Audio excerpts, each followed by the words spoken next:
Someone is poisoning you. The whisper came so close against his ear that Colton Whitfield felt the warmth of her breath before he understood the words. He didn't turn his head. He didn't so much as set down his glass of whiskey.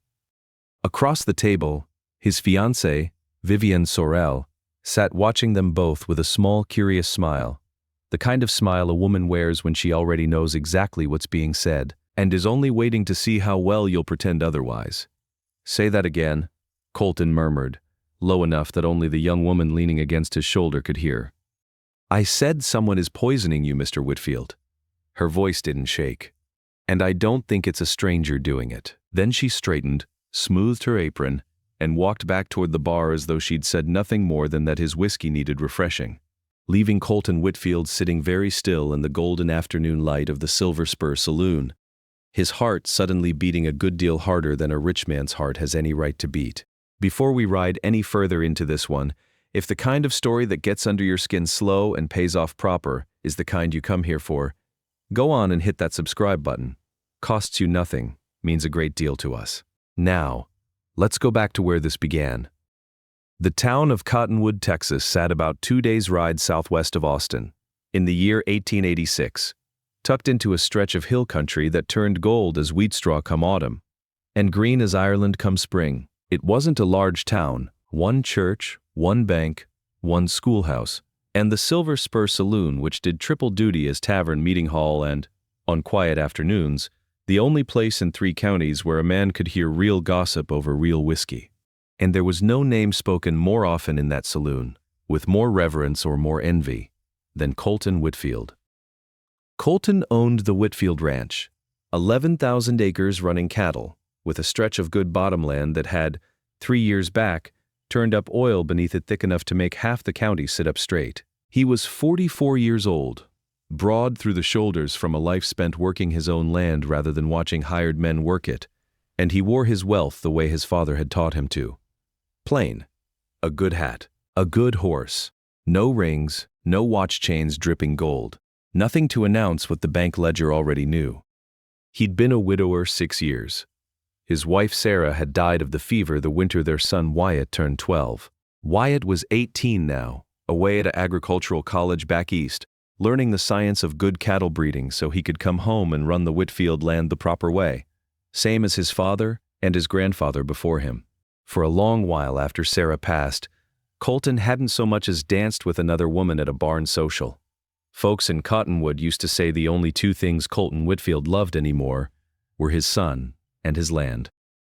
Then, 14 months back, Vivienne Sorel had stepped off the stage from New Orleans, and everything in Colton's careful, quiet life had tilted sideways.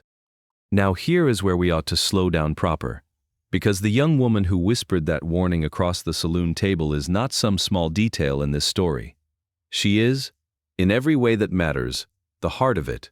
Her name was Delphine Calloway, and she was 23 years old, daughter of Eleanor Calloway, the widow who kept house and cooked for the Whitfield Ranch, and had done so for 11 years, ever since her own husband, a good man named Thomas Calloway, had been thrown from a wagon and killed on the Cottonwood Road when Delphine was barely 12. Eleanor had raised her only daughter mostly on Whitfield land in the small caretaker's cabin near the creek, and Colton, grieving his own losses right alongside them, in those early years, had come to think of the Calloway women as something close to family, in the quiet, unspoken way that folks who've buried people together sometimes do. Delphine had grown up sharp, not schooled fancy, but sharp in the way that mattered on a ranch. She noticed things. Which horse favored its left foreleg before it went properly lame? Which hand was skimming cream off the top of the milk money? Which storm clouds meant get the cattle in now and which ones would blow past harmless?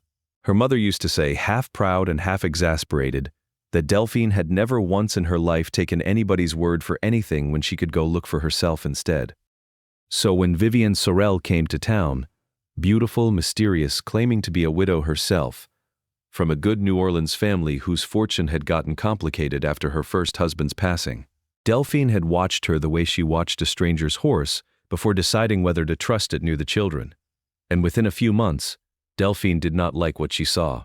To understand why Delphine grew so watchful, you have to understand how fast, and how smooth, Vivienne Sorel's courtship of Colton Whitfield had gone. She'd taken a room above the dressmaker's shop when she first arrived, claiming she wanted quiet and time to grieve properly before deciding where to settle. Within 2 weeks, she'd been introduced to half the county at Sunday service. Within 2 months, she'd caught Colton's eye at the county fair, admiring, of all things, his prize bull with what seemed like genuine, informed interest. Though Delphine would later note that Vivienne never once got close enough to actually touch the animal, the way any real rancher's daughter would. Vivienne was, by any measure, dazzling.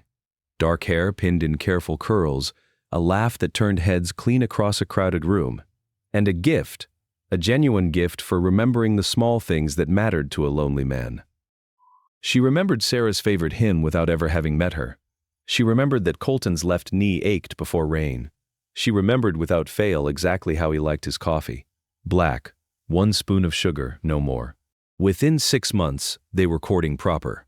Within a year, engaged. And that, by every reasonable account, ought to have been the joyful part of this story. But Delphine had noticed things her mother hadn't wanted to hear. She'd noticed that Vivienne claimed to have grown up riding horses on her family's Louisiana plantation, and yet held the reins with both hands too tight, like a woman afraid of the animal beneath her. She'd noticed that Vivienne's stories about her first husband, a wealthy Louisiana planter, dead of a sudden ailment, changed in small details depending on who she was telling them to. Sometimes he'd died of the fever. Sometimes his heart had simply given out. Sometimes he'd been 58. Sometimes he'd been past 60. And she'd noticed, most troubling of all, that not 2 months into the engagement, Vivienne had gently steered Colton into signing papers with a traveling insurance agent out of San Antonio, a rather generous policy, payable to Vivienne upon Colton's death, framed as nothing more than sound practical planning for a man about to remarry. There was, too, the matter of the county fair itself, which Delphine remembered clearer than most anything else that first season. She'd been minding the pie table not 20 feet off when Vivienne approached Colton's prize bull, and she'd watched the woman's whole manner change the moment the animal's great head swung toward her. A flicker of something raw and unguarded, gone again so fast that anyone not watching close might have missed it entirely. Fear, plain and simple, quickly swallowed behind a bright laugh and a compliment about the bull's fine coat. Delphine had grown up around livestock her whole life. She knew what real ease around an animal looked like, and what performed ease looked like, and Vivienne Sorel, for all her charm, had never once in 14 months gotten within arm's reach of a horse or a steer, without that same careful, practiced flinch. Delphine had raised this with her mother at supper one evening, careful and measured, the way she'd learned to be when Eleanor was tired from a long day. "Mama, I don't trust her. She's been nothing but kind to this family, Delphine," Eleanor had said. "You're looking for reasons to distrust a woman who's only ever been decent to you." Delphine hadn't argued further, but she had from that evening on begun keeping her own careful accounting, dates, details, small contradictions, written out in a ledger book she kept locked in the bottom of her trunk, the same way her father used to keep his cattle records. If nobody else was going to look close, she decided she'd look close enough for the both of them. By late spring, something had begun to trouble Colton Whitfield in a way no insurance paperwork or wedding planning ever could. He was tired. Not the honest tired of a full day's work, but a heavy, hollow tired that sleep didn't touch. His joints ached on mornings he hadn't earned an ache. Some days there was a strange bitter taste that lingered after his morning coffee, one he couldn't place and couldn't shake, no matter that nothing about the coffee itself had changed. Doc Weathers, who'd tended 3 generations of Whitfields, examined him twice and found nothing he could put a name to. "You're 44, not 24, Colton," the old doctor said, not unkindly. "A body's allowed to complain some." Colton had laughed it off, same as any proud man might. What he did not know, could not have known, not yet, was that his coffee had, for some months now, been quietly faithfully prepared each morning by Vivienne herself. A small loving gesture she'd taken to not long after their engagement. Let somebody spoil you a little, Colton. Let somebody take care of you, for once. And what he certainly did not know was that Delphine, delivering fresh cream to the main house kitchen, one early morning, had caught sight, quick easy to miss, gone in a blink, of Vivienne tipping a small brown glass bottle into that very coffee cup before setting it, sweet and smiling, in front of her husband-to-be. The turning point, the moment that led straight to that whispered warning in the silver spur, came on a warm evening in early June, when Delphine, sent to return a borrowed cookpot to the main house, took the shortcut past the side garden and heard Vivian's voice drifting low and sharp through an open window. She wasn't speaking to Colton. She was speaking in a voice with none of its usual honeyed warmth, to a man Delphine didn't recognize, some traveling associate it seemed, standing just out of sight around the corner of the porch. "I've told you, it can't look rushed, Franklin. That's how mistakes get made. The policy's already signed. That part's done. So just let me manage the timing. I've handled this before, I know exactly what I'm doing." I've handled this before. Delphine stood frozen at that window, the borrowed pot forgotten in her hands, her heart hammering loud enough she was certain it would give her away. Then, quiet as a barn cat, she backed away and walked, fast, careful, her mind racing, straight toward the saloon, where she knew from the ranch schedule that Colton would be finishing a business supper before riding home. That was the very afternoon, 3 days before the engagement party that would formally announce the wedding date to the whole county, that Delphine Calloway finally found the courage to lean close and say the words that opened this story. Someone is poisoning you. If a slow-building, get-under-your-skin story like this one is exactly the kind you settle in for, go on and tap that like button right now. It genuinely helps more folks find these stories, and we're grateful for every one of you. Now, back to Cottonwood County. Colton didn't sleep that night, nor much of the week that followed. He told himself at first that Delphine had misheard, or misjudged, or let some old grudge color her thinking. He told himself Eleanor would be mortified to learn her daughter had spoken so bold to a guest of honor. But the words wouldn't leave him be. Someone is poisoning you. He thought of the bitter taste some mornings. He thought of the ache that never lifted no matter how he rested. He thought of Doc Weather's easy dismissal, and for the first time, that reassurance sat wrong in his gut. By week's end, Colton had made a decision that would have shocked the man he'd been a month prior. He said nothing to Vivian. He simply began to watch. It is a lonesome thing, watching someone you love. Colton would say later that those next weeks were among the loneliest of his life. Lonelier in some ways than the year after Sarah's passing. Because grief at least is honest. This was something crueler. Smiling across supper at a stranger wearing a familiar, beloved face. He noticed the small brown glass bottle Vivian kept tucked deep in her reticule, always put away quick if he came upon her unexpected. He noticed she still, faithfully, lovingly made his coffee every single morning. And he noticed, hardest of all to admit, that in every other way she remained wonderful company. Warm, clever, affectionate enough that some old lonesome part of him still wanted desperately to be wrong about all of it. That is the cruelest part of a story such as this. Vivian Sorrell was not cold. She was good, frighteningly good, at being loved. And Colton Whitfield, for all his cattle and his oil money and his hard-won land, was underneath it all simply a man who had been lonely 6 long years and had allowed himself, foolishly perhaps, to hope. There was a night, near the middle of that watchful spell, when Colton sat alone on the porch of the main house long after the lamps inside had gone dark, turning his father's wedding band over and over between his fingers on its chain.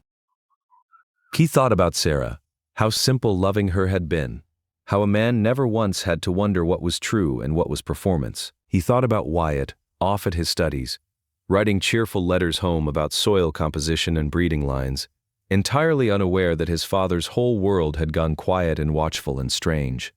And he thought, with a kind of shame he couldn't quite name, that some small, stubborn part of him almost hoped Delphine was wrong, that he might wake tomorrow and find the ache in his joints was nothing but age, the bitter taste nothing but bad coffee beans, and Vivian exactly who she claimed to be. But hope. Colton had learned once already in his life, burying a wife too young was not the same as truth, and a man who owned 11,000 acres and answered to no one had, at the very least, an obligation to himself to find out which one he was standing on. Eleanor Calloway discovered her daughter's ledger by accident, going through Delphine's trunk searching for a missing hairpin. She should not have opened it. She'd say so herself, later. But a mother's hands move faster than her better judgment sometimes. By the 3rd page, Eleanor sat on the floor of the cabin with her heart in her throat. She confronted Delphine gently that evening, and Delphine, braced for another dismissal, instead found her mother listening, page after page, question after question. "Why didn't you come to me sooner, child?" "I tried, Mama," Delphine said quietly. "You told me I was looking for reasons to distrust a good woman." Eleanor closed her eyes. There is a particular grief in realizing you taught your own daughter not to trust her sharpest instincts, especially when those instincts had been right all along. "I'm sorry," she said. "I should have listened the first time." And that night, Eleanor Calloway did something she had never once done in 11 years of quiet, faithful service to the Whitfield family. She went looking for trouble on her employer's behalf, uninvited. She wrote, that very evening, to her late husband's cousin, a court clerk down in San Antonio, laying out everything Delphine's ledger contained, the shifting stories of a dead first husband, the name Sorel that didn't quite match records the cousin might check, the insurance policy signed so quick and so quiet. It took 11 days for the letter to come back. What it contained made Eleanor's hands shake so badly she had to set it down twice before she could finish reading. Vivienne Sorel, the letter revealed, was not her legal name at all. Records from a parish outside New Orleans showed a marriage, 9 years past, between a woman named Vivienne Duclos and a widowed sugar planter 20 years her senior, one Franklin Bellerose. 14 months into that marriage, Bellerose had died suddenly, officially of a weakened heart, no inquest called, no suspicion raised at the time. Vivienne had inherited a modest but real sum from a life insurance policy taken out shortly after their wedding. After a respectable mourning period, she had relocated, first to Mississippi, where she had gone by Vivienne Ashford, and been briefly, unofficially courted by another wealthy widower. A match that ended abruptly when the man's grown son grew suspicious enough to write to a Pinkerton agent. No charges had ever come of it, only enough smoke that Vivienne had packed and left the state inside a month. And now here she sat in Cottonwood County, Texas, engaged to Colton Whitfield, having already, quietly, secured a substantial insurance policy in her name, with a man named Franklin, the very name Delphine had overheard through that garden window, apparently traveling with her still, playing whatever part this scheme required of him. The next morning, before the sun had fully cleared the ridge, Eleanor walked up to the main house, knocked on Colton's study door, and told him everything. Before we get to what happens next, and I promise you it's worth the ride, if you've got a moment, leave a comment down below and tell us. Did you already suspect something was wrong with Vivienne? We love hearing your thoughts, and it means a great deal to this small storytelling channel when you engage with us. Now, let's finish this properly. Colton listened to Eleanor's account in complete silence, seated behind his father's old oak desk, weathered hands folded like a man at prayer. When she finished, he did not rage. He did not storm toward the house demanding answers. Colton Whitfield had built his whole life on patience. Patience with land slow to yield. Patience with grief that took its own sweet time. And he was not a man given to hasty action. "I need more than a letter and a ledger," he said quietly. "Not for my own sake. I believe every word. Eleanor, God help me. But if I'm to do what needs doing, I need proof the law itself can stand on." So together, Colton, Eleanor, and Delphine, whose sharp eyes and careful ledger had started this whole unraveling, they made a plan. Colton had Doc Weathers examine him fresh, describing every symptom in careful detail, and the old doctor, once he truly listened rather than simply reassured, grew grave. He'd seen this pattern before, years back, in a case involving arsenic, the slow poisoner's favored tool, easily bought as ratbane from any general store, easily slipped into coffee or broth without taste or trace, capable of mimicking ordinary sickness for months before a man's heart simply gave out. Doc Weathers wrote to a physician colleague in Austin with more experience in such matters, describing Colton's symptoms in full. The reply came back within the week, grave and certain. The pattern matched arsenic poisoning near exactly, administered slow and careful over months. "Arsenic," Doc Weathers said again, quieter this time as though saying it's soft might make it less true. "Slow-dosed, most like. Enough each morning to wear a body down without ever raising alarm. Given time, Colton, given a few more months of this, your heart would have simply stopped, and I'd have written it down as natural causes and never thought twice." Colton sat with that a long while before he spoke again. How long do I have proof for, if it comes to a courtroom? Long as we keep careful records from here forward, and long as somebody can show where the poison came from. The doctor's eyes were steady on his. You'll want more than my word and a colleague's letter, son. You'll want something the whole county can see with its own eyes.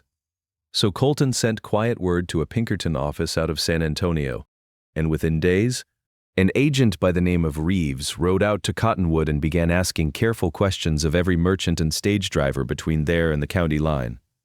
It did not take him long. A general store 2 towns over kept careful purchase records, same as any well-run business, and there, in plain ledger ink dated 6 weeks before Colton's first symptoms had ever appeared, sat a single damning line. 1 bottle of rat-bane, arsenic compound, sold to a Mrs. V. Sorrell.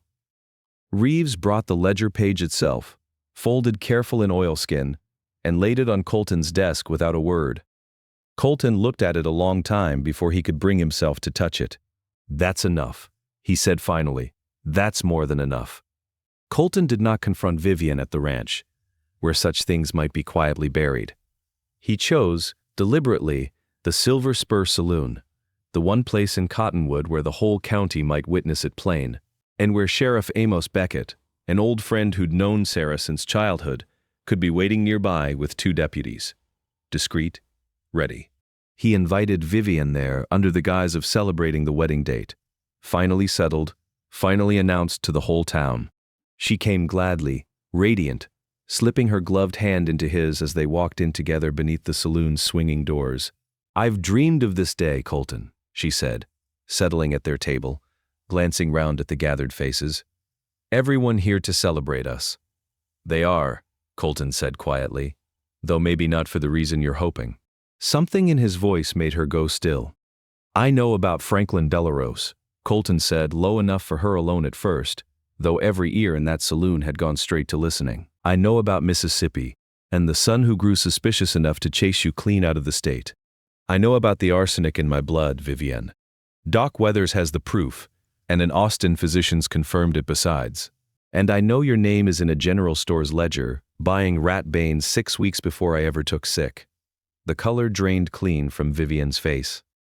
For one long moment she said nothing, and Colton would say later that in that silence he watched something shift behind her eyes, some final mask sliding loose, revealing, just for a heartbeat, a coldness he'd never once glimpsed in 14 months of loving her. Then, quick as breath, the mask came back. The saloon had gone near silent around them now. Every card game paused, every glass set down, the whole room holding its breath the way a town does when it senses history is about to be made in front of it. Colton, my darling, I don't know what lies someone's poured in your ear, but don't, he said. And his voice, though quiet, carried the particular finality of a man who has already made his peace with what comes next. Don't you sit in this town, in front of these people, and lie to my face one more time. He gave a small nod toward the door. Sheriff Beckett stepped through the swinging doors, deputies flanking him, expression grim and steady. Vivienne Duclos, he said, using the name the letter had uncovered. You're under arrest on suspicion of attempted murder, and will be writing to authorities in Louisiana regarding the death of Franklin Bellerose. Best you come along quiet now. Word of the arrest traveled the county faster than any rider could carry it. For a few weeks, Cottonwood talked of little else, the millionaire rancher and the beautiful widow who'd nearly poisoned him for his fortune. Colton, true to his nature, gave one brief account to the county paper and then declined every further inquiry, wishing to spare his son and his household whatever peace could still be salvaged. Louisiana authorities did reopen the matter of Franklin Bellerose's death, though 9 years and little surviving evidence made a murder charge there difficult to secure. The Texas charges alone, attempted murder, fraud, and false identity, proved more than sufficient. Vivienne, facing certain conviction, pleaded guilty in exchange for a reduced sentence. Many long years in the state penitentiary, with no possibility of parole before most of them had passed. Colton recovered in full. Arsenic poisoning, caught in time, is treatable, and within several months his strength returned entire, the mysterious weariness lifting like morning fog off hill country pasture. But certain things don't mend so easy as a body does. Colton has said in the years since, that the poison itself was not the hardest part to survive. It was the loneliness that followed, the particular grief of having loved someone who was never real to begin with. He did not court again for a long while, trusted his own judgment less for a time, and who among us could fault him? What brought him back round, slowly, was not romance at all. It was gratitude. Eleanor Calloway would take no reward beyond her honest wages for what she'd done. I was only doing right by a family I love, Colton. Nothing more. But Colton nonetheless set aside a generous sum for Delphine's future that very year. No conditions attached, enough to see her settled and secure whatever path she chose to walk. Delphine, for her part, has since taken up an interest in the law, reads every account of trials and inquests she can lay hands on, and has spoken more than once of one day working alongside a proper lawyer, or perhaps a Pinkerton office, should such a position ever open to a woman of sharp eyes and sharper instincts. Agent Reeves, before he rode on from Cottonwood that summer, told her plain that in all his years of chasing down frauds and worse, he'd rarely seen instincts as sound as hers in a man twice her age, let alone a young woman with no training at all, and that if she ever came to San Antonio wanting work, his office door would be open. Wyatt came home from his studies that fall to find his father changed. Quieter in some ways, but steadier too, like a man who'd walked through fire and come out the other side, more certain of his own footing than before. Father and son sat up late more than one evening on the porch where it had all begun.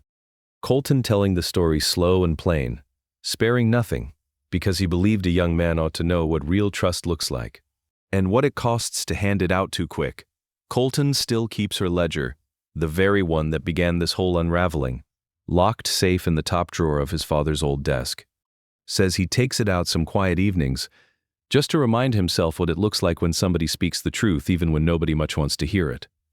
There's an old saying passed down through hill country ranch families, the kind you'll still hear from old-timers if you sit with them long enough at sundown. The land does not lie, and neither do the ones who watch closest. If you're willing to listen, Colton Whitfield learned that lesson the hard way. But he learned it whole. And to this day, when he tells this story, which he does now and again, mostly to remind young hands and old friends alike that trust ought to be earned slow and never handed over whole, he ends it always the same way. A widow's daughter saved my life, he says, because she trusted what she saw with her own two eyes over what she was told to believe. There's a lesson in that, if any of us are honest enough to take it. If this story rode as true for you as it did for us in the telling, we'd be mighty grateful if you'd hit subscribe and share it along to somebody who loves a good tale of family, courage, and justice finally catching up to those who deserve it. We've got many more stories like this one waiting. Until next time, take care of one another and never stop trusting the quiet, watchful ones in your life. They see more than most of us give them credit for.